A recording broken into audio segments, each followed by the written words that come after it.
এক ছিল ছোট্ট খরগোশ। তার নাম ছিল টুকাই। টুকাই থাকত সবুজ ঘাসে ভরা এক ছোট্ট বনে। সে ছিল একদিন সকালে টুকাই খাবারের খোঁজে বের হলো। হঠাৎ সে দেখতে পেল একটি ছোট্ট পাখি গাছের নিচে বসে কাঁদছে। টুকাই জিজ্ঞেস করল, কি হয়েছে বন্ধু? পাখিটি বলল, আমি উড়তে গিয়ে পথ হারিয়ে ফেলেছি, আমার বাসা খুঁজে পাচ্ছি না। টুকাই ভাবল, বন্ধুকে সাহায্য করতে হবে। সে পাখিটিকে নিয়ে বন জুড়ে খুঁজতে শুরু করল।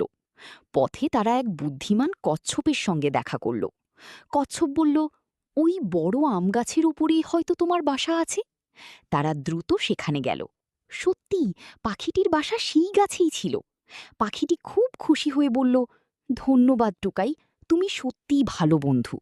সেদিন টুকাই বুঝল, অন্যকে সাহায্য করলে মনেও আনন্দ আসে। শিক্ষা: ভালো কাজ করলে বন্ধুত্ব আর সুখ দুটোই পাওয়া যায়।